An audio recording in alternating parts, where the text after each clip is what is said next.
안녕하세요. 한 번에 합격한다. 원샷 원킬 전산회계입니다.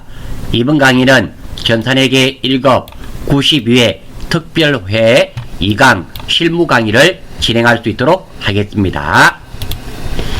자, 일단 우리 회사 이름이 보령물산이네요. 보령물산은 우리 회사로서 거래처로 걸리는 경우는 없습니다.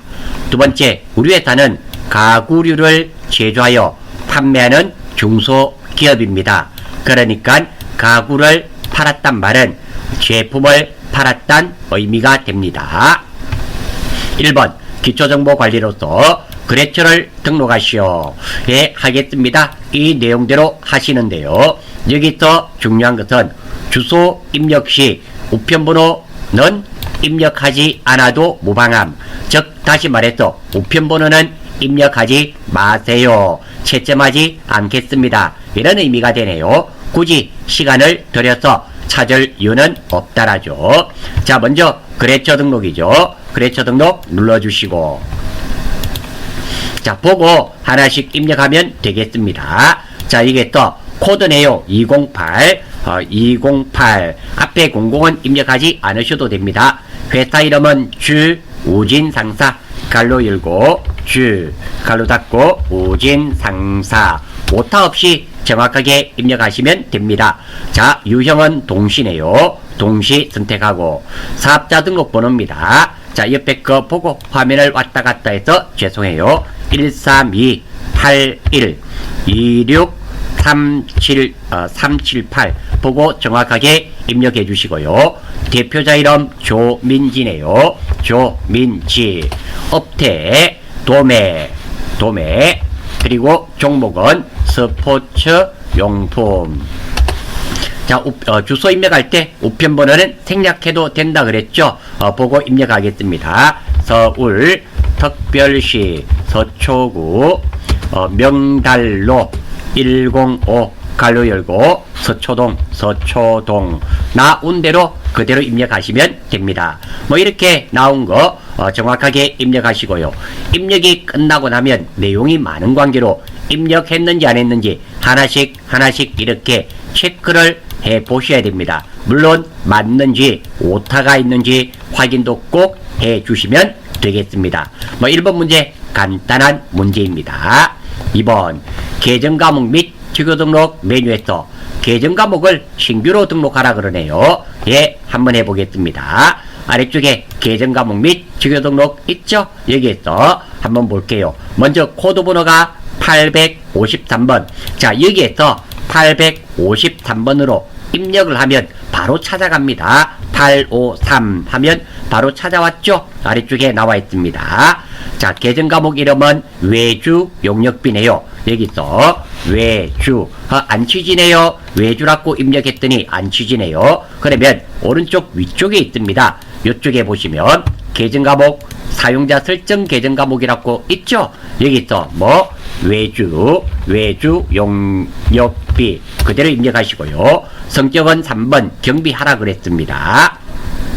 그리고 표준 재무제표 코드네요. 자, 여기에 보시면 표준 재무제표 뭐 요거 선택하는 것은 한 번도 없었는데요. 찾으셔서 선택하면 됩니다. 122번이네요. 122 F1을 이용해라 그러네요. 물음표 눌리고 122번 자, 나오죠? 가 확인 이렇게 확인하시면 됩니다. 저는 122번 치면 될 줄 알았더니 안 된다 그러네요. 이거 눌러서 했습니다. 뭐 크게 난이한 내용이 있다든지 어려운 내용은 없네요. 자, 3번입니다. 다음은 정기본 자료이다. 주어진 자료를 수정하여 수정 및 입력하여 관련된 정기본 재무제표를 모두 수정하시오. 요 근래에 들어서 매번 출제되는 것입니다. 자, 이것은 재무제표 수정 및 반영인데요. 기억하는 방법입니다. 어르신이 나의 오른손을 가리키며 여보게 그 손이 누구 손인가?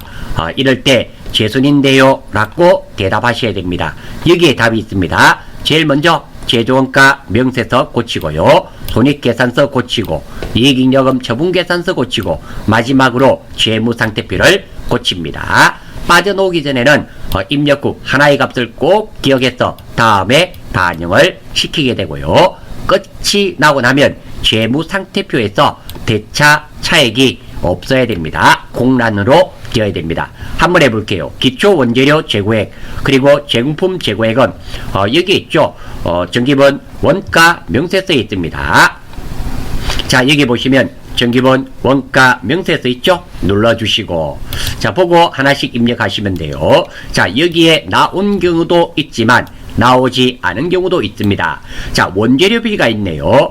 이 돈을 클릭하셔야지 기초 원재료 재고액을 재고액 입력이 가능합니다.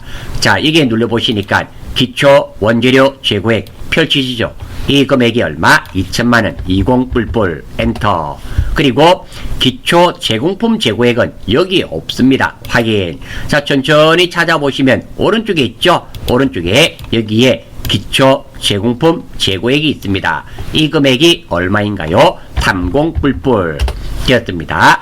기초 제품 재고액은 이것은 손익계산서에 있습니다. 원가명세서에서는 이 두 가지만 고칠 수가 있어요.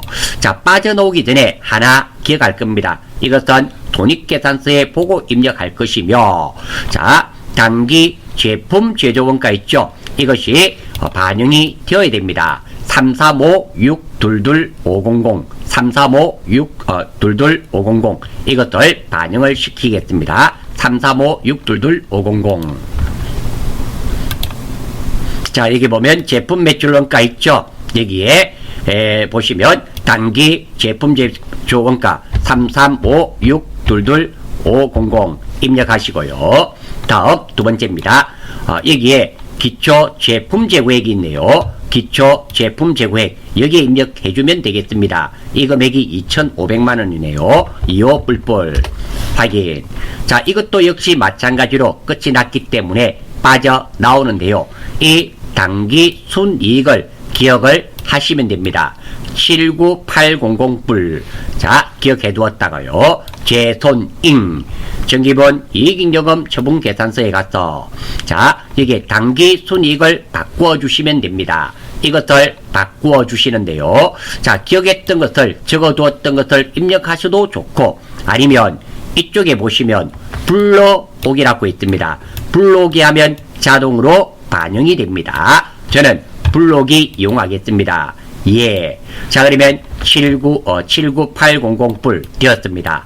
반영이 되었고 빠져나오기 전에 자, 이 금액이죠. 미처분 이익잉여금을 재무상태표에 정기본 재무상태표에 2월 이익잉여금에 반영을 해줘야 됩니다. 그래서 9,250만원 기억을 해 두어야 됩니다. 아니면 적어 두시든지요. 92500뿔 빠져나오고요. 재무상태표에 가서 자, 이거죠. 2월 이익잉여금 이게 92500뿔 92500뿔 엔터 했을 때 자, 정확하게 되었는지 안 되었는지 확인하시는 길은 오른쪽에 보시면 이렇게 대차 차액이 빈 공간이 되면 정확하게 되었음을 알 수 있습니다. 두 번째입니다. 이것이 의외로 하다 보면 잘 안 되는 경우가 있습니다. 그러면 한 번 더 해보시는 것은 관계가 없습니다. 그런데 3번, 4번 하면은 시간 부족으로 거의 불합격입니다. 이 점은 조심하셔야 됩니다. 2번까지는 해봐도 되지만 3번째 고치시면 이번 시험은 연습으로 한다. 합격에는 전혀 관계가 없고 연습삼아 한번 쳐본다. 이런 생각이라면 3번, 4번을 해보셔도 관계없고 4점짜리는 부분 점수가 있습니다. 맞은 만큼 점수가 주니까 일단 맞은 만큼 점수 받고 다른 것 다 푸시고 시간이 남으시면 다시 하시면 되잖아요. 순서를 바꾸어서 하실 수 있도록 하십시오.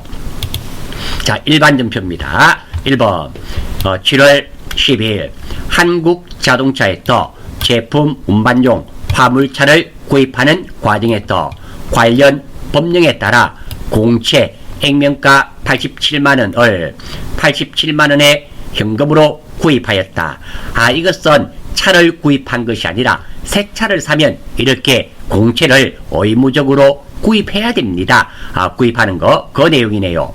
기업회계 기준에 의해 평가한 공채의 가치는 78만원이네요. 그러니까 78만원짜리를 87만원 주고 구입했다 그러네요.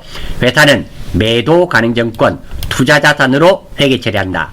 자, 매도 가능증권도 두 가지가 있죠. 당좌자산이 있고 123번짜리, 그리고 투자자산 178번짜리가 있는데 178번짜리를 하라는 의미가 되며, 아울러서 여러분들 시험 치실 때 사용되는 매도 가능 증권은 대부분 178번짜리입니다. 자, 한번 볼게요. 이 문제 사실 난이도가 상당히 있는 문제입니다. 전산회계 1급에서는 자주 출제 안 되는 문제네요. 자, 이 문제 포인트는 차량 구입에 따른 공채 매입입니다. 간단한 거래 내용은 차량 구입에 따른 공채를 구입하고 손해봤죠? 왜? 78만원짜리를 87만원 주고 구입을 했으니까 9만원 손해봤습니다. 상세 거래 내용입니다. 차량 구입에 따른 공채 78만원짜리를 87만원에 구입하여 현금으로 지급한 내용입니다. 뭐 현금 87만원 나간 거 아무 문제가 없습니다. 두 번째입니다. 이 공채는 매도 가능증권으로 해라 그랬습니다. 매도 가능증권은 얼마짜리입니까? 78만원짜리입니다. 그러면 차액이 9만원이 생기잖아요. 이 9만원은 무엇을 구입하면서 9만원이 소요가 되었습니까? 들었습니까? 차량 운반구를 구입하면서 돈이 들었습니다. 따라서 이 9만원은 취득 원가에 가산을 시켜야 됩니다. 그래서 차량 운반구 9만원이 됩니다. 즉 다시 말해서 이것도 회계에서 우리 취득 원가에 대한 개념이 됩니다.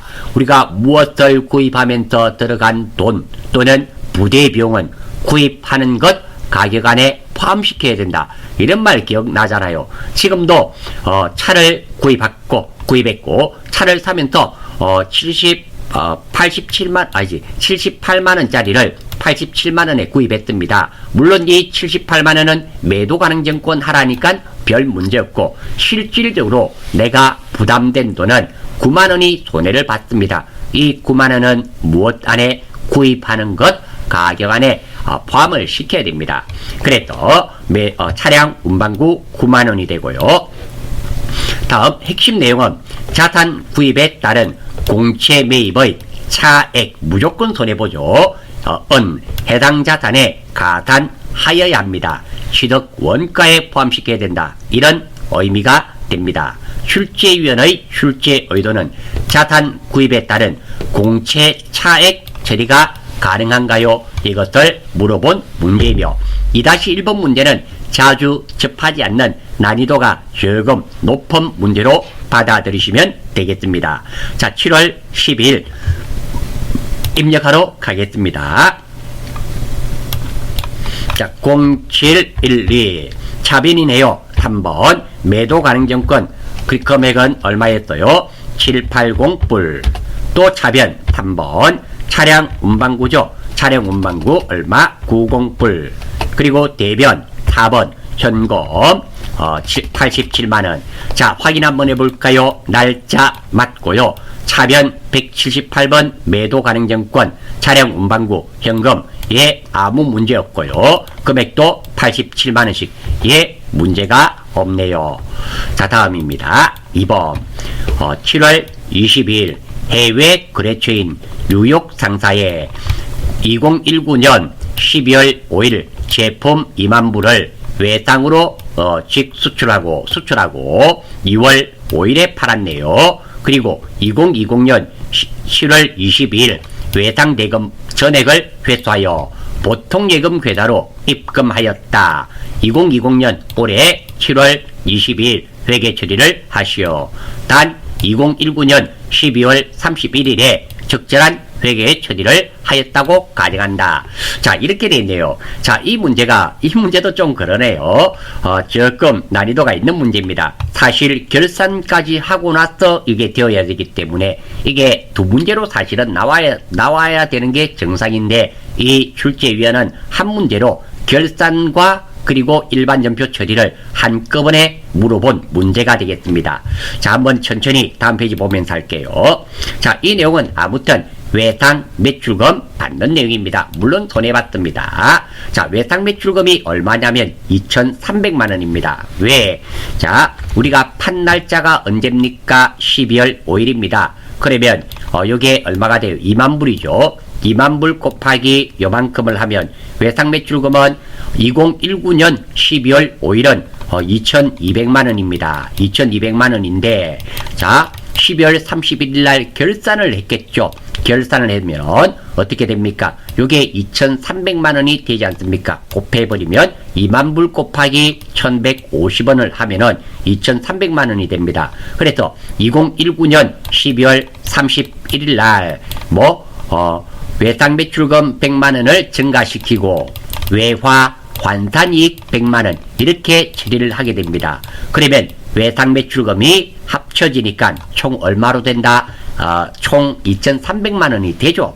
그래서 자, 요거 2,300만원을 받아야 되는데, 자, 제가 한번 적어두었습니다. 자, 2019년 매출 시점에 외상 매출금은 2만 불 곱하기 1,100원입니다. 그래서 2,200만원인데 2019년 12월 31일 결산했겠죠.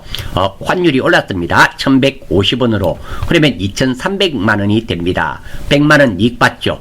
외상 매출금 100만원, 외화 환산이익 100만원 이렇게 처리된단 말입니다. 이렇게 처리되면 결산 후 외상 매출금은 얼마가 된다? 2,300만원이 되겠죠. 왜? 팔 때 2,200만원 외상 매출금 차변이 있죠. 그리고 결산해서 외상 매출금 자산이 증가되었습니다. 합치면 2,300만원입니다. 그래서 외상 매출금 2,300만원을 받아야 되는데, 자, 돈을 받는 시점에 실제 돈은 한번 보겠습니다. 얼마? 2,100만원입니다. 왜? 2만 불 곱하기 얼마? 1,050원입니다. 그래서 손해를 본 내용입니다. 2,300만원 받아야 되는데 2,100만원을 보통 예금으로 받았어. 200만원 손해본 내용이 됩니다. 외상 매출금은 계정 과목이 외상 매출금 별 문제 없고요. 돈은 2,300만원. 보통 예금으로 받았죠. 보통 예금에는 돈이 얼마 들어왔을까요? 2,100만원. 왜? 오늘 환율입니다. 2만 불 곱하기 1,050원 하니까 2,100만원. 돈이 안 맞죠? 얼마만큼? 200만원만큼 손해봤죠. 이렇게 실제로 달러를 주고받으면서 이익이나 손해를 보면 외환차익, 외환차손, 그리고 평가성 계정 결산 때 나오는 것은 외화 환산이익, 외화 환산 손실이 되겠죠. 지금은 손해봤기 때문에 외환차손이 되겠습니다. 팀짜고 보통 예금이라는 자산이 증가되었죠. 차변. 채권 채무에 관련된 계정 과목 하나 있네요. 뉴욕 상사. 그렇죠. 걸어주셔야 되겠습니다. 이 문제의 출제위원의 의도는 외화거래의 발생, 그러니까 2019년, 그리고 외화 결산도 했죠. 2019년 12월 31일 및 연결된 거래 내용을 이해하고 있나요? 를 물어본 문제로서 조금 두 문제가 보통은 외화거래 이놈과 또는 돈 받는 거 이것들 물어보든지, 결산은 결산 문제로 따로 출제가 되는데 지금은 쭉 연결된 회계 처리가 가능한가요? 이것들 물어본 문제가 되겠습니다. 자, 7월 20일 입력하러 가겠습니다. 차변 3번 보통 예금으로 받은 돈이 2,100만원. 그리고 차변 3번 외환 차손이죠. 금액은 이뿔뿔. 그리고 대변 4번 외상 매출금이죠. 그랬죠. 뉴욕입니다. 뉴욕. 그랬죠. 걸어주시고 금액은 맞네요. 확인 맞고요. 차변 보통예금 외환자손 외상 매출금 뉴욕 상사 거래처 걸려 있고요. 2,300만원씩. 예, 입력에는 문제가 없습니다. 3번 8월 11일 원재료 보관 창고 500번 떼임을 알 수 있습니다. 원재료는 공장에서 쓰이잖아요. 화재와 도난에 대비하기 위하여 화재 손해보험에 가입하고 1년분 보험료 300만원을 보통예금 계좌에서 이체했네요. 보험료는 전액 비용으로 해라. 이래 되어 있습니다. 포인트는 보험료 처리고요. 간단한 거래 내용은 원재료 보관 창고 보험료 납부하는 내용입니다. 원재료 창고 보험료 300만원을 보통예금으로 납부한 내용이에요. 핵심 내용은 보험료 처리입니다. 자, 보험료는 사실 계정 과목이 두 가지예요. 시급시 비용으로 처리하는 경우는 보험료가 되고요. 시급시 자산으로 처리하게 되면 선급 비용이 됩니다. 지금은 비용으로 하라 했으니까 보험료가 됩니다. 그래서 보험료 300, 보통예금 300, 보통예금이라는 자산이 줄었으니까 대변, 채권, 채무에 관련된 계정 과목 없네요. 이 문제의 출제위원의 출제 의도는 보험료 지급 시 비용 처리와 자산 처리가 가능한가요? 지금은 비용 처리니까 요거 보험료가 되겠죠. 자, 8월 11일입니다. 날짜 0811. 차변 3번. 보험료 500번 떼죠. 521번. 금액은 얼마? 3뿔뿔. 대변 4번. 보통예금 103번이죠. 300만원. 확인. 8월 11일 차변 521번 보험료. 대변 보통예금 맞고요. 금액도 300만원씩. 예, 문제가 없네요. 아주 간단한 문제입니다. 4번 8월 18일 당사 보통예금의 이자 수익 80만원이 발생하여 원천징수세액 원천징수 나왔네요. 그러면 이것은 예수금 아니면 선납세금임을 알 수 있습니다. 자산으로 처리할 것, 이거 선납세금입니다. 예수금은 부채, 선납세금은 자산이거든요. 할 거 12만 3,200원을 차감한 금액이 보통예금으로 입금되었다. 이 문제의 포인트는 원천징수가 되겠습니다. 간단 거래 내용은 이자 받는 내용이에요. 구체적으로 이자 80만원을 받아야 하는데 원천징수 12만 3,200원을 당하고 그리고 잔액 67만 6,800원을 보통예금으로 받은 내용이 되겠습니다. 핵심 내용은 원천징수죠. 돈을 시급하면서 내가 원천징수하면 예수금, 가장 대표적인 게 급여 시급하면서 원천징수를 내가 하죠. 그것은 예수금이 되며 예수금은 254번 부채입니다. 그런 반면에 돈을 받는 내용, 지금처럼 돈을 받으면서 내가 원천징수를 당하게 되면 선납세금이 됩니다. 선납세금은 자산이에요. 그래서 저는 이 문제를 보고 원천징수 나왔네, 예수금 아니면 선납세금이네 하다가 자산으로 처리해내 하나밖에 없죠. 선납세금. 이렇게 알았던 겁니다. 출발 한번 해볼게요. 이자는 계정 과목이 두 개죠. 주면 이자 비용, 받는 내용은 이자 수익. 그래서 이자 수익 80만원, 원천징수 12만 3,200원. 이것은 선납세금이 확인되었습니다. 그리고 보통예금 별 문제 없죠. 팀 짜고 보통예금이라는 자산이 증가되었죠. 차변, 채권, 채무에 관련된 계정 과목 없네요. 이 문제는 출제위원의 출제 의도는 원천징수 회계 처리가 가능한가요? 이것을 물어본 문제입니다. 자, 입력하러 가볼게요. 8월 18일입니다. 차변, 선납이죠. 선납세금 금액은 123,200. 또 차변 3번 보통예금입니다. 보통예금은 676800, 676800. 대변 이자 수익이죠. 이자 수익 901번 80만원. 예, 확인. 8월 18일 차변 선납세금 보통예금 대변 이자 수익 거래처 관계없고요. 금액은 80만원씩. 예, 아무런 문제가 없네요.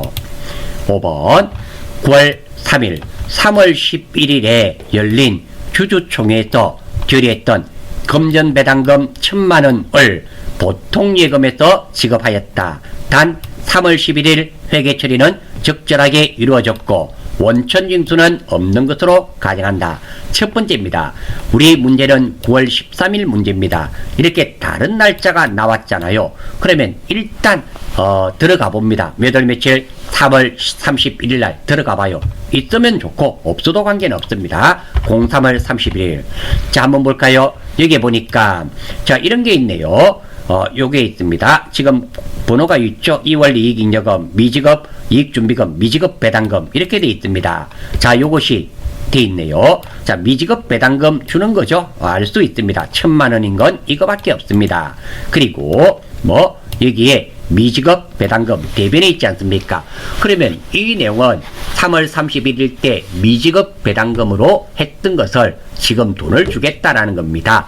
그리고 이 내용은 사실 92회 특별회차 이론에도 나와 있었습니다. 몇 번인지는 기억이 안 나지만 이게 배당하는 거에 관련된 문제를 포인트를 많이 두고 출제를 했네요. 이거 알 수 있고요. 자, 듣겠습니다. 이 내용은 배당금 지급하는 내용이에요. 자, 배당금 1000만 원을 보통예금으로 지급한 내용입니다. 주주총회에서 배당금 결의를 회계 처리는 차변에는 미처분 이익잉여금, 우리 정기본 재무상태표에서 보셨죠? 이 금액 중에 일부가 뭐 미지급 배당금으로 해두었다가 그리고 결의일 때는 이렇게 해두었다가 실제로 이렇게 배당금 지급 시는 이 미지급 배당금을 무엇으로 현금 또는 보통예금으로 주는 내용이 됩니다. 참고로 이 내용은 이론하면서 92회 특별회차 92회 이론하면서도 했던 내용입니다. 그리고 했다 하지 않았다 하더라도 3월 31일 날 들어가 보니까 이렇게 되어 있잖아요. 이 돈 지급하는 거예요. 보통예금은 보통예금 다 아시리라 생각됩니다. 따라서 대변이 보통예금 1000만 원인가 모르는 사람은 없습니다. 차변을 몰라요.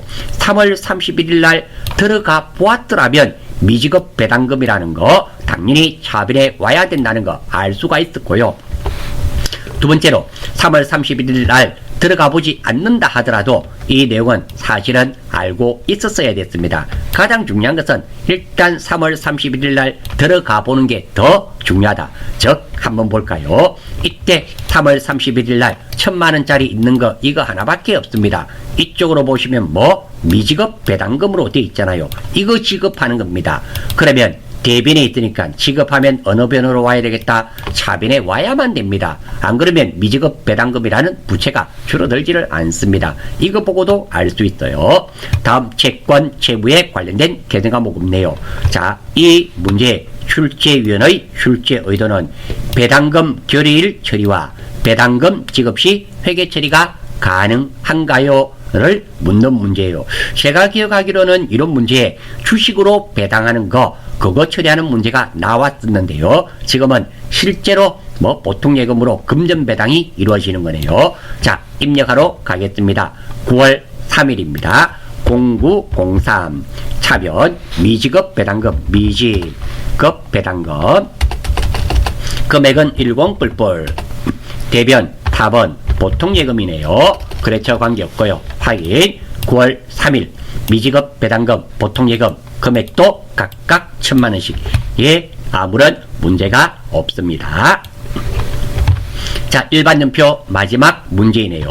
11월 1일 그랬죠. 주 윤스 상사가 법원으로부터 파산 승고를 받음에 따라 윤서 상사에 대한 외상매출금 1000만 원의 회수가 불가능할 것으로 판단되어 해당 외상매출금을 대손으로 처리하였다. 당사의 대손 충당금을 조회하여 회계 처리하고 대손세액 공제는 고려하지 않는다. 자, 이런 말이 없다 하더라도 당연히 대손이 발생하면 대손 충당금을 조회를 하셔야 됩니다. 어떻게? 대손 충당금이 자 매출 채권이고요. 대손 충당금이 넉넉하면 대손 충당금, 일부 있으면 있는 만큼은 대손 충당금, 없는 만큼은 대손 삼각비, 아예 없을 때는 대손 삼각비로 처리합니다. 이거 알고 있어야 됩니다. 자, 외상 매출금에 대한 대손 충당금이 얼마 되어 있는지 총계정 원장에서 조회를 한번 해보겠습니다. 자, 총계정 원장에서 01월 1일부터 01월 01일부터 얼마까지? 11월 01일까지. 계정과 대손 충당금 해도 됩니다. 대손 해보시면, 자, 대손입니다. 대손 해보시면, 외상 매출금에 대한 대손 충당금은 109번 이것을 반드시 선택하셔야 되고요. 그리고 외상 매출금이 108번입니다. 외상 매출금에 대한 대손 충당금은 항상 더하기 1, 109번이에요. 받을 음이 110번입니다. 그러면 받을 음에 대한 대손 충당금은 111번이 됩니다. 그래서 지금은 109번 해봤더니, 자, 잔액이 얼마 있습니까? 75만원 있네요. 그러면 1000만원 중에서 1000만원 떼 있던 거 맞나요? 예, 맞네요. 1000만원 중에서 75만원은 대손 충당금, 나머지 925만원은 대손 상각비로 처리해야 되겠네요. 그거 알 수 있었습니다. 자, 한번 볼게요. 포인트, 대손 처리가 됩니다. 간단 거래 내용은 외상 매출금을 대손 처리하는 내용이에요. 외상 매출금 1000만원이 대손이 발생하여 75만원은 대손 충당금과 상계 처리하고 925만원은 대손 상각비로 처리하는 내용이 되겠습니다. 핵심 내용 한번 볼게요. 대손 발생 시 반드시 대손 충당금을 조회 후 처리하셔야 됩니다. 그리고 대손 충당금이 일부 있는 경우는 있는 만큼은 대손 충당금, 없는 만큼은 대손 상각비로 처리하고요. 물론 넉넉하면 대손 충당금, 그리고 아예 없으면 대손 상각비로 처리합니다. 이것도 중요합니다. 알아주십시오. 마지막으로 매출 채권 이외의 채권이 대손이 발생했습니다. 즉 다시 말해서 미수금이나 단기 대여금이 대손이 발생하는 경우가 있죠. 그때는 대손 충당금과 대손 상각비가 아니라 기타의 대손 상각비로 처리한다는 거, 이거 기타의 빨간색으로 해두었죠. 이거는 별 하나 치시고, 자, 이런 문제는 잘 맞추시는데요. 이게 단기 대여금 1000만원의 회수가 불가능하여 똑같은 내용이고 똑같습니다. 이렇게 하면 대손 충당금 75만원 다 맞춥니다. 이것을 기타의 대손 상각비로 해야 되는데 대손 상각비로 입력하시는 분이 너무 많다라는 거예요. 이거 여러분들은 실수하지 않기를 바랍니다. 자, 그래서 대손 충당금 75만원, 대손 상각비 925만원, 떼인 것은 외상 매출금이라는 자산이 줄어들었죠. 대변 또는 비용이 발생되었으니까 차변 어떤 것도 좋습니다. 마지막으로 채권 채무에 관련된 계정 과목 하나 있죠. 윤서상사 거래처 걸어주고요. 자, 일반연표 몇 월 며칠 11월 1일이네요. 1101 차변 3번 대손 충당금 109번이죠. 얼마? 750불. 다음 대변 또 차변 대손 상각비네요. 대손 쭉 아래쪽으로 내리면 있습니다. 대손 상각비 925만원 9250불. 그리고 대변 4번 외상 매출금이죠. 거래처는 윤서가 되겠네요. 윤서 1000만원 확인 11월 1일. 자, 힘드시더라도 귀찮다 하더라도 꼭 확인하셔야 됩니다. 저도 입력하는 과정에서 실수가 있습니다. 그래서 꼭 확인을 합니다. 차변 대손 충당금, 대변 대손 상각비, 그리고 대변 외상 매출금 맞고요. 윤서 상사 예, 아무 문제 없습니다. 금액도 예, 아무 문제 없네요. 자, 이렇게 저는 말을 하니까 시간이 조금 오래 걸리는데요. 여러분들은 입력이 끝나고 나서 확인을 하시면 생각보다 오래 걸리지 않습니다. 아무튼 회계하시는 분은 내 눈으로 보지 않은 것은 결코 믿어서는 안 된다. 내 눈만 믿으셔야 됩니다. 꼭 기억해 주시기를 바랍니다. 큰 문제 3번 매입 매출 전표입니다. 자, 매입 매출 전표의 포인트는 핵심 3대 요소가 있습니다. 첫 번째가 부가세를 줬는지 받았는지가 제일 중요합니다. 두 번째는 적격 정빙 서류로 무엇을 주고받았는지 중요합니다. 세 번째가 매입이면서 부가세를 지급한 경우는 불공 사유인가에 해당되는가에 대해서 확인을 하셔야 됩니다. 이 세 가지만 놓치지 않고 정확하게 확인하시면 틀릴 문제가 없다. 이렇게 말씀드릴 수 있습니다. 한번 보겠습니다. 저도 풀이할 때 이 순서대로 합니다. 첫 번째, 제품을 판매하고 전자 세금 계산서를 발급했네요. 전자 세금 계산서이며 날짜 10월 3일입니다. 600만원에 부가세 60만원, 현금 330, 외상 330이네요. 자, 천천히 한번 해보겠습니다. 일단 돈을 받는 내용이니까 매출입니다. 자, 두 번째, 부가세를 받았습니까? 받았죠? 60만원 받았습니다. 예. 그리고 정빙 서류로 무엇을 지급하였습니까? 전자 세금 계산서입니다. 세금 계산서를 주고받으면 과세가 되겠죠. 그래서 뭉치면 매출 과세가 됩니다. 자, 공급가 600에 부가세 60. 그랬저는 해피 상사고 전자 맞습니다. 그 붕괴는 지금 알 수 없고요. 자, 이 문제의 포인트는 전자 세금 계산서의 이해가 됩니다.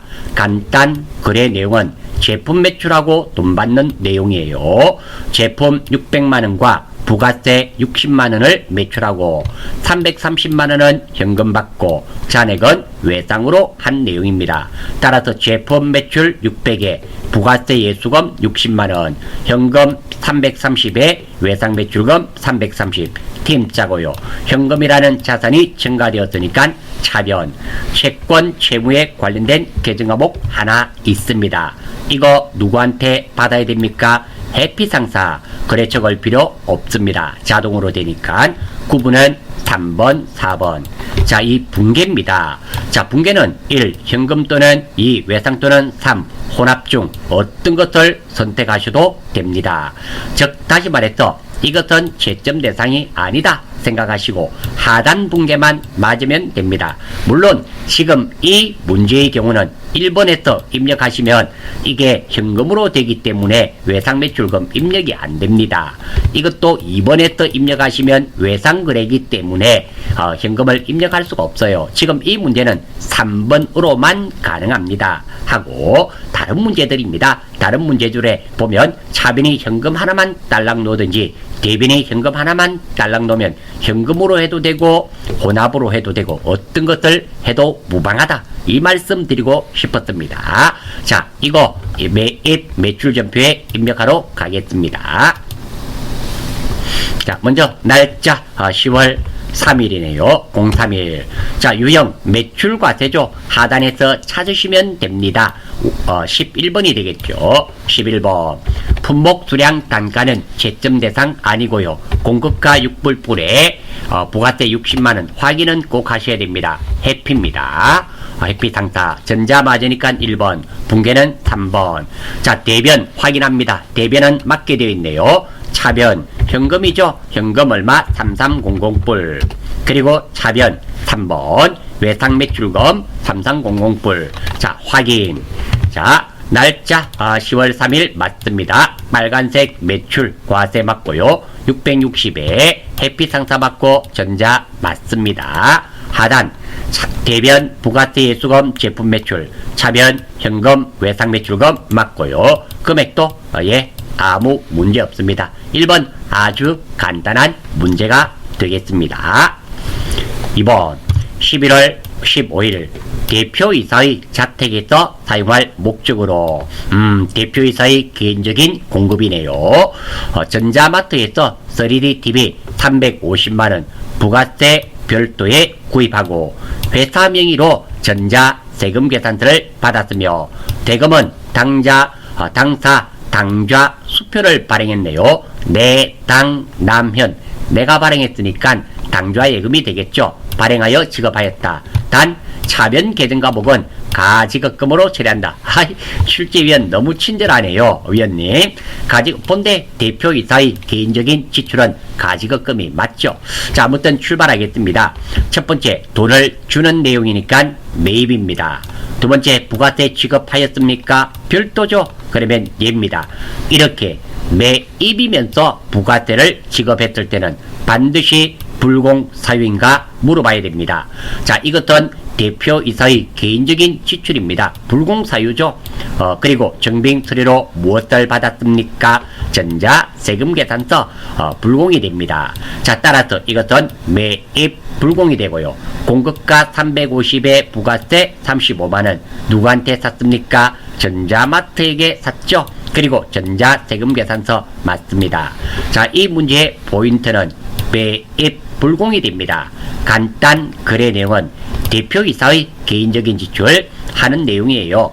대표이사 개인적 지출 385만원을 선생님 이상합니다. 350만원에 부가세 35만원이지 않습니까? 아닙니다.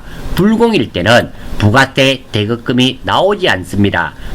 그러면 그 부가세 대거금은 어떻게 표시가 되는데 구입하는 것 가격 안에 포함을 시켜줍니다. 그래서 대표이사 개인적인 지출 350에 50이 아니라 합쳐서 공급대가 385만원을 당좌 수표를 발행하여 지급한 내용입니다. 핵심 내용은 불공 사유를 알고 있나요? 이것을 물어본 문제가 됩니다. 당좌예금은 당좌예금 당좌 수표 내당 내가 발행하면 당좌예금 385만원 그리고 가지급금 하라 그랬죠? 가지급금입니다. 자 됐어요. 그리고 여기에 가지급금에 원칙적으로는 거래처 걸어야 되는데 대표이사 이름이 나와 있지 않지 않습니까? 그래서 걸지 않습니다. 자 입력하러 갈게요. 11월 15일 자 매입이면서 불공 54번이죠. 찾으시면 됩니다. 54번 자 입력하다 보니까 이렇게 빨갛게 나왔죠. 나중에 선택해야 됨을 알 수 있습니다. 이 선택이 틀리거나 이 선택이 누락되면은 0점 처리됩니다. 품목 수량은 넘어가고요. 공급가 350만원 3500불 부가세 확인되었고요. 전자마트한테 샀죠. 전자마트 그리고 전자마트니까 1번 붕괴는 자 여기 다시 한번 볼게요. 자 엔터 하니까 자 여기 또 엔터 치니까 파란 막대기가 길어지죠. 파란색이 이렇게 이 말입니다. 이 파란 막대기가 크게 나오지 않습니까? 지금은 파란 막대기가 없잖아요. 그런데 엔터 탁 치면 이렇게 입력하다가 이렇게 파란 막대기가 꺼지면은 하단에 선택하는 게 있단 말입니다. 꼭 선택하셔야 됩니다. 화면을 잘 보시면서 입력하실 수 있도록 하세요. 자 불공제 사유입니다. 이거는 사업자의 개인적인 지출이죠. 개인적인 지출이 됩니다. 쭉 읽어보시면 됩니다. 필요적 아니고요. 사업과 관련이 없는 지출 맞습니다. 아니고 나머지는 다 없습니다. 그래서 2번 충분히 선택하실 수 있으리라 생각이 됩니다. 붕괴는 3번. 자 차변 가지급금이죠. 가지급금 385만원 맞고요. 대변 4번 당좌이금 102번이죠. 엔터 확인 한번 해볼까요? 날짜 11월 15일 매입이면서 매입 불공 금액 맞고요. 전자마트 맞고 혼합 맞습니다. 그리고 차변 가지급금 대변 당좌이금 금액도 385만원씩 입력에는 아무런 문제가 없을 뿐만 아니라 불공제 사유도 맞네요. 크게 어려운 문제 아닙니다. 따라서 매입 매출 전표에서는 이 핵심 3대 요소만 놓치지 않는다면은 크게 어렵지 않습니다. 자 다음 3번입니다. 11월 20일 대만에서 원재료 외국이잖아요. 매입 매출 전표에서 외국이 나오면 세 가지 중에 하나입니다. 수입, 수출, 영세 임을 알 수 있습니다. 원재료를 공급가액 1000만원 부가세 별도에 수입하고 수입 전자 세금 계산서를 인천 세관 이야기 나오는 것은 싹 다 수입밖에 없고요. 지금은 수입 전자 세금 계산서를 받았기 때문에 수입임을 알 수 있습니다. 받았다.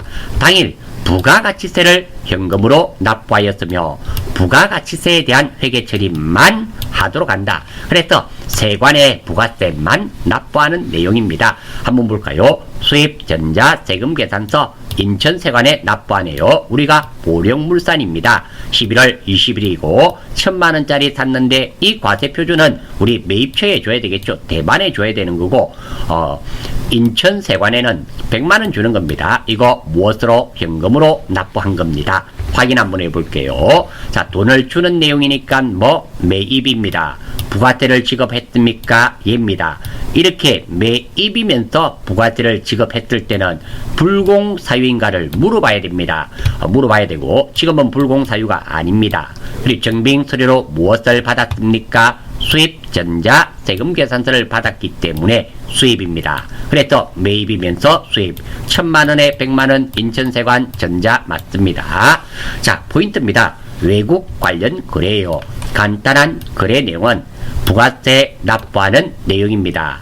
상세 거래 내용은 부가세 100만원을 현금으로 납부하는 내용이에요. 따라서 현금은 현금이고 부가세 급자가 나오죠. 부가세 대급금 100만원 현금이 나갔으니까 대변이 되고, 다음 채권 채무에 관련된 계정 과목 없고, 구분은 붕괴는 1번으로 하겠습니다. 이렇게 차변이나 대변에 현금 계정이 하나만 딸랑 놓으면 이것이 현금입니다. 물론 3번 혼합해가지고 차변 대변을 다 입력하시더라도 정답으로 인정이 됩니다. 자, 핵심 내용 한번 보겠습니다. 외국 관련 거래입니다.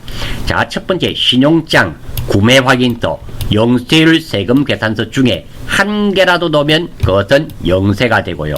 그리고 무슨 세관, 수입 전자 세금 계산서가 넣으면 수입이 되고, 외국에 판매하면서 1번, 2번 거래 이외의 경우는 수출이 됩니다. 그러니까 판매하는 경우는 1번 아니면 3번이고, 그리고 1번 아니면 3번입니다. 그리고 신용장, 구매 확인서, 영세율 전자 세금 계산서가 놓으면 영세고요.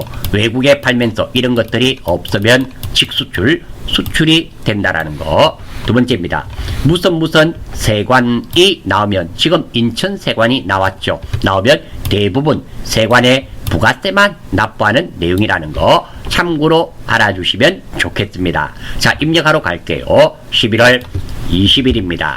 자, 매입이면서 수입이죠. 매입이니까 여기며 수입이 55번입니다. 55번. 자, 품목 수량 관계없고요. 1000만원에 부가세 100만원 맞고요. 돈은 어디에 줬습니까? 부가세는 인천세관에 줬습니다. 인천. 전자 맞으니까 1번. 붕괴는 1번 하겠습니다. 자, 그러면 출금 대변이 현금이란 말입니다. 부가세 대급금 그리고 100만원. 자, 이거 입력하지 않아도 되죠. 대변에 이렇게 자동으로 현금이 됩니다. 현금과 외상을 사용하게 되면 1번과 2번을 사용하게 되면 하단 붕괴가 거의 맞게 나옵니다. 그래서 1번과 2번도 함께 사용하고 있습니다. 예, 아무런 문제가 없네요. 4번 12월 13일 공장 건물을 신축하기 위해 영남개발로부터 토지를 1000만원에 매입하고 전자, 이거 보세요. 세금 계산서가 아니라 계산서이지 않습니까? 계산서는 면세에 한해서 주고받을 수 있습니다. 이거 면세입니다. 매입 면세가 되겠죠. 이렇게 문제에 잘 나와 있는데 이런 것들을 뭐 정빙서류로 무엇을 주고받았는지 정말 중요하다는 거예요. 발급받았다. 대금 중 30%는 보통예금 계좌에서 이체하고 나머지는 돈 안 줬네요. 자, 출발 한번 해볼게요. 일단 토지 사고 돈 주는 내용이죠. 돈 주는 내용이니까 매일 부가세를 지급하였습니까? 여기에 어떠한 내용에도 부가세란 말이 단 한마디도 없습니다. 그래서 아니오입니다. 아니오. 그러면 불공인가 불공사유인가 물어보면 안 됩니다. 주면서 돈을 구입하는 내용이면서 부가세를 지급했을 때만 불공사유인가를 물어봐야 돼요. 지금은 불공사유인가 물어보셔서는 안 됩니다. 아니요. 증빙서류로 무엇을 받았습니까? 전자, 계산서 받았지 않습니까? 계산서는 무엇에 한해서 주고받는다더라? 면세입니다. 그래서 이것은 매입 면세. 사실 매입 면세는 이 유형 맞추는 게 가장 큰 포인트입니다.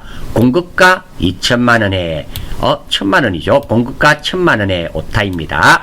부가세 빵원, 영남개발, 전자 맞죠? 붕괴는 알 수 없습니다. 자, 간단 거래 내용은 토지 구입하고 돈 지급하는 내용이에요. 상세 거래 내용은 토지 1000만원을 구입하고 300만원은 보통예금으로 700만원은 돈을 못 준 내용입니다. 핵심 내용은 계산서를 주고받으면 무조건 면세라는 거. 토지는 토지입니다. 1000만원. 보통예금 300만원. 돈 안 줬죠? 외상매입금 아니면 미지급금인데 지금은 재고자산 아니니까 미지급금. 팀자고 뭐 보통 예금이란 자산이 줄어들었네요. 대변 채권 채무에 관련된 계정 과목 하나 있죠. 미지급금 누구한테 영남개발이니까 뭐 그래서 걸 필요 없습니다. 9번은 3번 4번 뭐 크게 어려운 문제는 아닙니다. 12월 13일 날 입력하러 가겠습니다. 자, 매입 면세가 되겠죠. 매입이면서 면세 53번입니다. 53번 품목 수량 됐고요. 공급가 1000만원이었죠. 1000만원. 그리고 부가세는 당연히 없고요. 영남이한테 구입을 했습니다. 전자 맞으니까 1번, 붕괴는 3번. 차변 원재료가 아니죠. 토지죠. 토지 201번 됐고요. 대변 4번. 보통예금 얼마? 단뿔뿔. 다음 대변 4번 미지급금 253번이죠. 700만원. 확인 한번 해볼까요? 확인 매입이고요. 면세 1000만원의 영남개발 그리고 전자 혼합 맞습니다. 차변 토지 대변 보통예금 미지급금 별 문제 없고요. 1000만원씩 예 아무런 문제가 없네요. 이 문제의 포인트는 전자 계산서 이게 이 문제의 포인트가 되겠습니다. 5번 12월 24일 크리스마스 이브네요. 김미선 B사업자에게 제품 110만원을 부가세 포함이네요. 나누기 1.1이죠. 100만원에 10만원이 되겠습니다. 판매하고 대금은 현금으로 수령하였으며 매출에 대한 증빙은 발행하지 않았다. 단 거래처를 입력할 것 김미선을 거래처로 해란 말이네요. 자, 이것은 팔고 돈 받는 내용이죠. 매출. 부가세를 받았습니까? 부가세 포함이라고 되어 있죠. 예입니다. 증빙 서류로 무엇을 지급하였나요? 적격 증빙 서류를 발급하지 않았습니다. 자, 여기서 적격 증빙 서류라면 세 가지 중에 하나입니다. 세금 계산서, 카드, 현금 영수증 중에 무엇을 주더라도 아무것도 발급하지 않은 것입니다. 이럴 때 적격 증빙 서류를 발급하지 않는 것을 건별이라 그래요. 그래서 매출 건별이 되겠습니다. 자, 이 문제의 포인트는 개인의 매출하는데 적격 증빙을 발행하지 않았습니다. 간단 거래 내용은 제품 매출하고 돈 받는 내용이에요. 구체적으로 제품 100만원과 부가세 10만원을 매출하고 현금으로 받은 내용입니다. 핵심 내용은 개인에 판매하면서 적격 증빙 서류를 발급하지 않은 경우는 건별이라는 거, 이 문제의 포인트가 되겠습니다. 매출 건별이며 공급가 1000만원에 부가세 10만원, 거래처는 김미선이죠. 당연히 전자는 아니고요. 붕괴는 1번 현금이 되는데요. 잠시 뒤에 보겠습니다. 제품 팔았으니까 제품 매출 100만원, 부가세 받았죠. 부가세 10만원, 현금으로 받았네요. 110만원, 현금 자산 증가되었죠. 차변, 채권 채무에 관련된 계정 과목 없습니다. 9번은 3번 4번 이렇게 차변이나 대변에 계정 과목이 현금 하나만 딸랑 놓으면 현금이 되겠습니다. 자, 이 내용도 12월 24일 날 입력하러 가겠습니다. 자, 매출이면서 건별이죠. 매출 건별 여기인데요. 매출이면서 건별 14번 무증빙입니다. 14번 공급가 1뿔뿔에 금액이 틀리면 1뿔뿔 다시 입력하시면 됩니다. 김미선 전자 아니고 붕괴는 몇 번? 1번 현금이죠. 하단 붕괴 보겠습니다. 자, 입금됐네요. 차변이 현금이란 뜻이에요. 제품 매출 부가세 일수금 받고요. 대변 100만원에 10만원 이렇게 차변 현금으로 표시가 되어 있네요. 예, 아무런 문제가 없으며 이 문제의 포인트는 매출 건별이 이 문제의 포인트가 되겠습니다. 6번 12월 30일 당사 영업부에서 사용할 컴퓨터 공급가 100만원, 세액 10만원을 제1상사에서 구입하였다. 우리 영업부에서 사용할 컴퓨터니까 비품이죠. 대금은 현금으로 지급하고 현금 영수증을 수취하였다. 받았다. 단 컴퓨터는 자산 처리할 것 비품으로 해란 말이죠. 죄송합니다. 자, 돈을 주는 내용이니까 매입, 부가세를 지급하였나요? 부가세 10만원 줬죠? 예. 이렇게 매입과 예가 뭉쳐있게 되면 반드시 불공사유인가를 물어보아야 됩니다. 비품은 불공사유가 아니죠. 정빙 소리로 무엇을 받았나요? 현금 영수증. 그래서 현금 과세가 되겠습니다. 합치면 매입 현과가 되고요. 100만원에 10만원. 거래처는 제1상사. 전자는 당연히 아니죠. 왜? 전자란 말이 없잖아요. 붕괴는 일단 알 수 없고요. 이 내용은 간단하게 업무용 컴퓨터를 구입하고 돈 지급하는 내용입니다. 업무용 컴퓨터 100만원과 부가세 10만원을 구입하고 현금으로 지급한 내용이 되겠죠.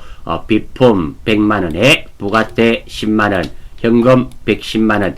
이 내용대로 한다면 현금이 나갔죠. 현금이라는 자산이 줄어들었습니다. 대변.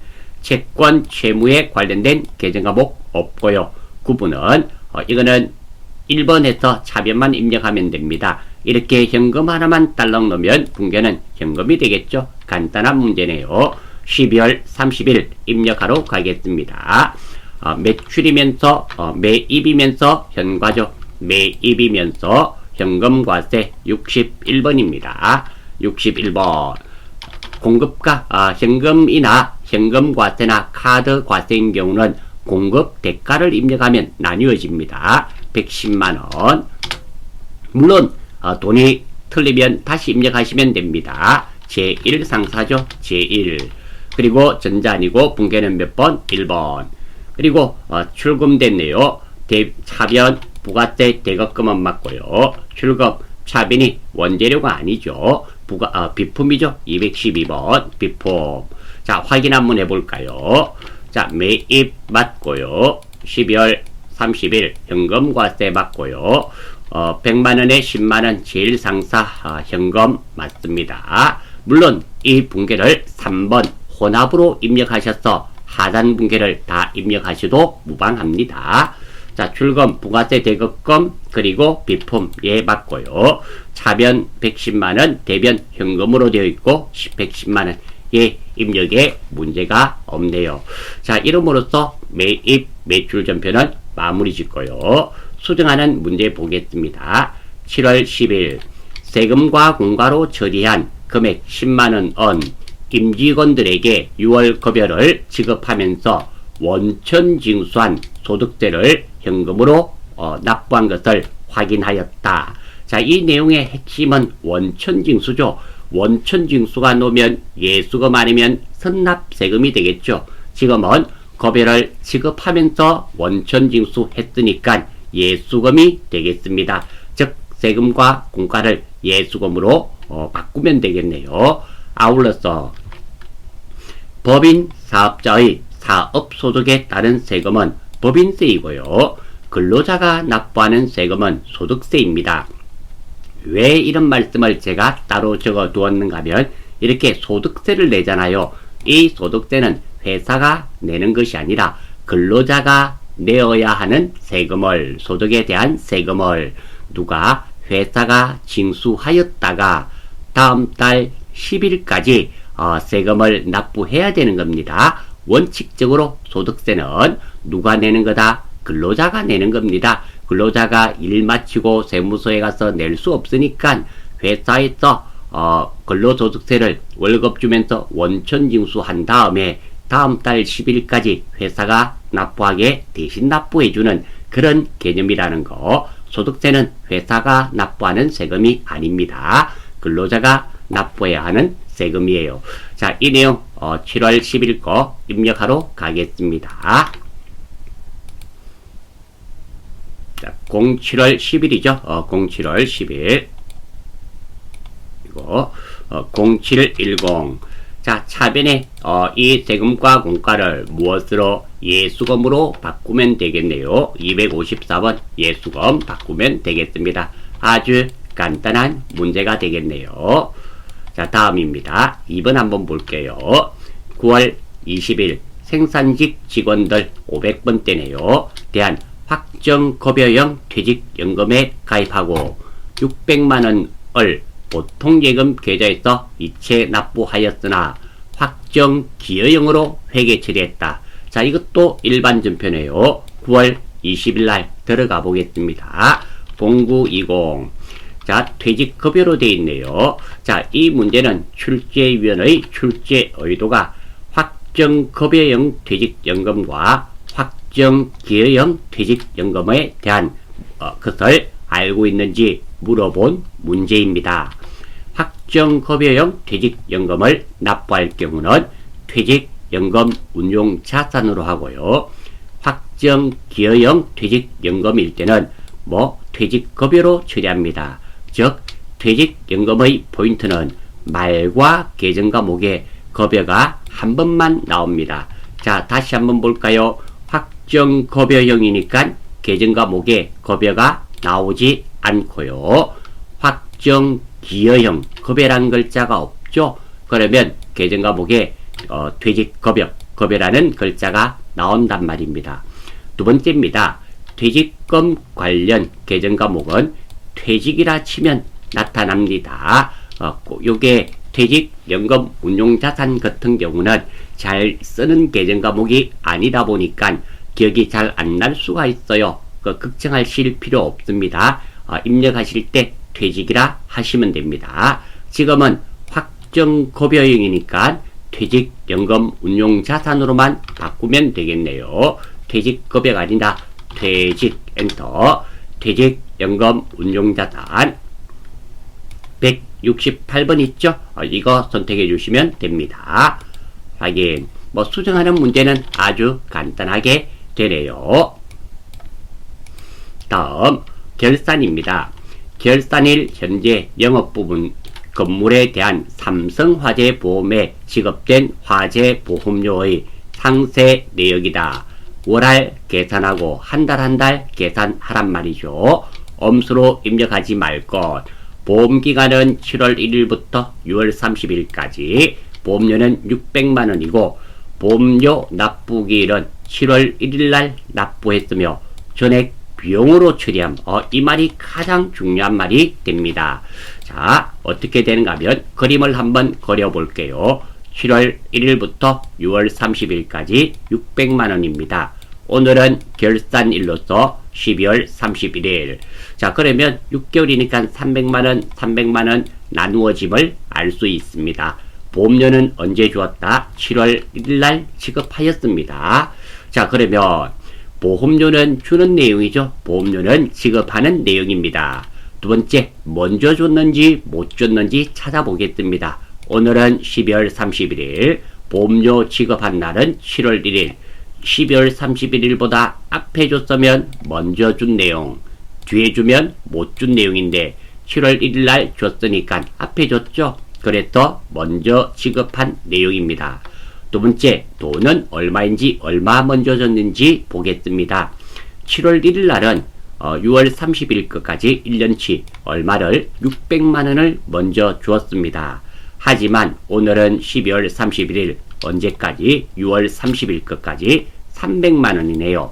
따라서 이 내용은 보험료 300만원을 먼저 지급한 내용이 됩니다.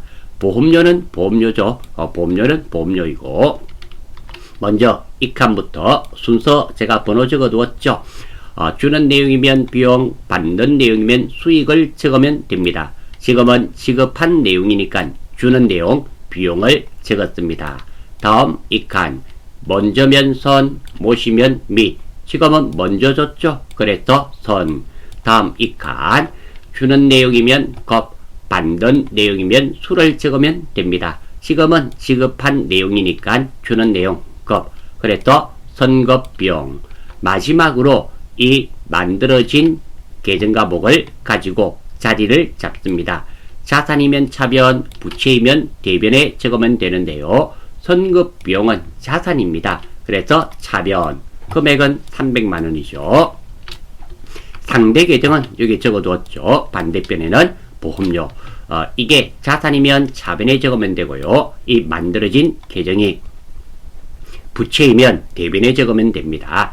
자, 이 내용을 12월 31일 날 입력하러 가겠습니다.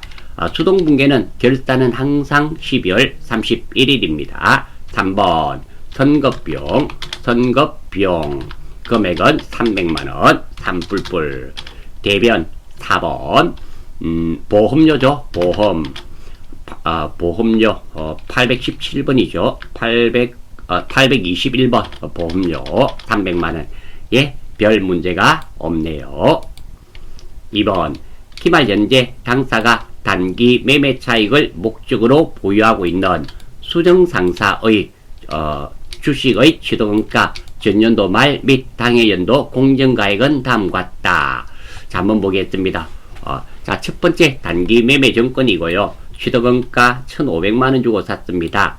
자, 2019, 이 문제는 조금 난이도가 있는 문제네요. 왜? 2년에 걸쳐서 있습니다. 2019년 12월 31일 평가했겠죠? 1,400만원으로. 1,500만원 주고 샀다가 1,400만원으로 평가 손실을 입었습니다. 그리고 다시 또 내려왔네요. 얼마? 40만원 손해봤습니다. 한번 볼게요. 자, 먼저 단기 매매 정권 평가인데요. 대부분은 이것이 안 나오고 이렇게 출제되는데 한 단계 더 걸쳤네요. 난이도가 조금 있습니다. 자, 취득시 회계 처리 볼게요. 단기 매매 정권 1,500만원 이때 말입니다. 현금 1,500만원 현금 지급했다고 가정하겠습니다. 19년 12월 31일 날 평가했겠죠. 손해를 봤습니다. 단기 매매정권 평가손실 100만원 그리고 대변에는 단기 매매정권 이렇게 됨으로써 단기 매매정권 장부가액이 1,400만원으로 됩니다. 즉 2019년 12월 31일 단기 매매정권의 장부가액은 1,400만원. 자, 그런데 2020년 12월 31일 날 1,360만원이니까 또 40만원 손해봤죠. 그래서 2020년 말 1,360만원으로 평가손실 40만원이 발생했습니다. 즉 다시 말해서 단기 매매정권 취득하면서부터 이까지 140만원 손해본 것을 한꺼번에 하는 것이 아니라 매년 바뀔 때마다 이렇게 장부가액을 올리고 내리고 평가익과 평가손실을 반영을 해서 올리고 내리고 한다라는 겁니다. 그래서 지금은 140만원이 아니라 19년 말 1,400만원 해서 20년 말 1,360만원 해서 40만원 발생을 한 겁니다. 그래서 차변이 단기 매매정권 평가손실 40만원, 대별이 단기 매매정권이 됩니다. 자, 이것도 입력하러 가겠습니다. 3번 차변 단기 매매정권 평가손실이죠. 평가손실 40만원. 대변 4번 단기 매매정권 107번이죠. 40만원. 예, 별 문제가 없네요. 이 문제는 조금 난이도가 있는 문제입니다. 자, 결산. 당사는 기업회계 기준에 의하여 퇴직급여 충당 부채를 설정하고 있으며 기말 현재 퇴직급여 추계액 및 단기 퇴직급여 충당 부채 설정 전 퇴직급여 충당 부채 잔액은 다음과 같다. 영업부가 있고요. 제조부가 있네요. 자, 먼저 설정 전 퇴직급여 충당 부채 잔액. 지금 현재 우리 회사가 가지고 있는 퇴직금은 이만큼. 그리고 기말 현재 퇴직급 추계액. 자, 우리 회사가 기말 이만큼 퇴직금이 필요하다 이런 말입니다.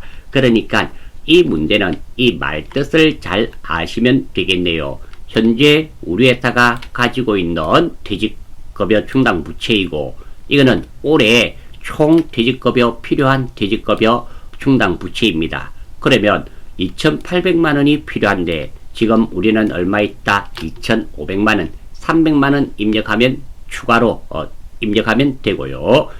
필요한 돈은 2,600만원인데 지금 가지고 있는 것은 2,200만원. 그러면 여기는 얼마를 더 적립하면 될까요? 400만원입니다. 이거 해주시면 되겠습니다. 자동 결산입니다. 하는 순서는 이렇게 여러분들이 찾아 하실 수 있도록 제가 적어 두었습니다. 같이 한번 해보겠습니다. 자, 이것은 결산 자료 입력이죠. 결산 재무제표의 결산 자료 입력에서 먼저 몇 월 달? 01월부터 12월까지입니다. 자, 먼저 퇴직급여 영업부부터 한번 볼까요? 컨트롤 F 퇴직이라 치시면 됩니다. 퇴직. 자, 나왔네요. 자, 이것도 잘 보셔야 됩니다. 자, 여기 보시면 퇴직급여 전입액 이 칸이 맞습니다. 이 칸이 입력하셔야 되고요. 그리고 아래쪽에는 퇴직연금입니다. 연금이니까 아니에요. 그리고 500번대죠. 500번대니까 지금은 생산부입니다. 제조부 400만원을 입력해야 되겠네요. 사꿀볼. 다음 또 컨트롤 F 퇴직 엔터 또 찾아졌죠. 아래쪽입니다. 확인. 퇴직급여 전입액 800번대입니다. 영업부죠. 영업부 얼마? 300만원입니다. 300만원. 자, 이렇게 입력을 끝내고 나서는 반드시 점표 추가입니다. 꼭 눌러주셔야 돼요. 이거 눌리지 않으면 0점 처리됩니다. 점표 추가. 예. 자, 바로 입력되었는지 확인 한번 해볼게요. 어디에? 일반 점표 12월 31일 날 꼭 한번 확인해 주세요. 이렇게 퇴직급여 뭐 이런 거 나와 있어야 됩니다. 즉 결차 결대가 있는지만 확인하시면 됩니다. 왜? 자료가 넘어왔는지 확인만 하면 되기 때문입니다. 자, 이름으로써 결산 문제도 마무리 짓고요. 자, 조회 문제입니다. 2020년 1월부터 3월까지 매입 세금 계산서 매수가 가장 많은 거래처명과 매수를 입력하라 그러네요. 자, 부가세 관련이니까 부가세 신고서 1번, 없으면 합계표 2번, 3번 매입 매출장으로 조회하겠습니다. 항상 저는 조회할 때 이 순서로 하고 있습니다. 자, 부가세 신고서에는 없는데요. 그래도 한번 확인해 볼게요. 부가세 신고서에 01월부터 01일부터 03월 31일 엔터. 자, 무엇이 나왔는데요. 여기에는 보셔서 아시겠지만 회사 이름이라든지 이런 게 몇매라든지 나오지 않습니다. 그래서 빠져나옵니다. 부가세 합계표에 가서 자, 몇 월부터 01월부터 03월까지 엔터. 자, 여기에 보시면 매입도 있고 매출 있죠. 문제 다시 한번 볼까요? 문제 보니까 매입 세금 계산서네요. 그러면 어디에 매입을 눌러주면 되겠죠. 눌러주시고 다음입니다. 이 중에서 뭐 매수가 가장 많은 거래처. 자, 한번 볼까요? 여기가 제일 많네요. 자, 여기 보니까 경기상사네요. 경기상사 4매입니다. 자, 문제에서 찾는 것은 거래처명 경기상사, 매수는 4. 그래서 정확하게 회사 이름은 경기상사, 매수는 3매. 이렇게 찾을 수가 있겠네요. 크게 어려운 문제는 아니라고 생각됩니다.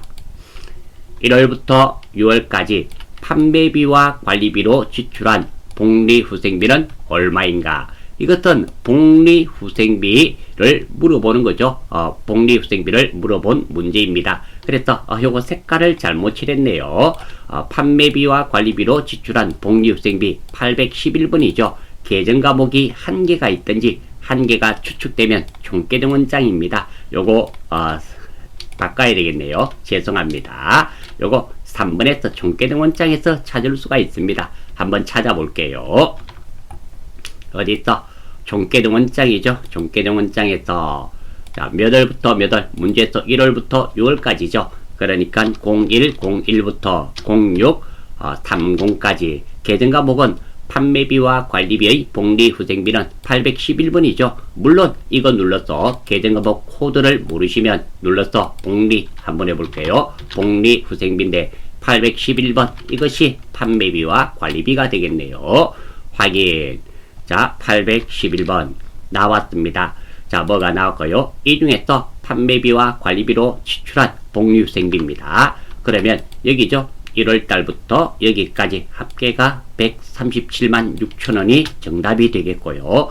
다음, 자, 이게 전기 2월 이런 게 간혹 뭐 복리후생비는 그런 경우가 없겠지만 이런 게 있는지 확인도 하셔야 됩니다. 이 합계가 항상 요것만 더해지는 것이 아니라 어떤 자산들은 전기에서 이월되는 게 있을 수 있습니다. 그럴 때는 이건 빼야 된다는 거, 그 점은 꼭 기억하셔야 돼요. 월별로 잘 확인하실 수 있도록 하십시오.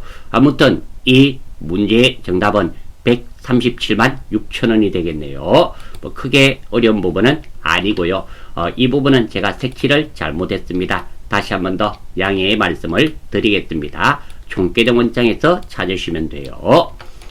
3번 1기 예정신고 시 공제받지 못할 매입세건, 이 부가세에 관련된 거네요. 한번 찾아볼게요. 부가세는 무조건 부가세 신고서 1번, 없으면 합계표, 없으면 매입 매출장입니다.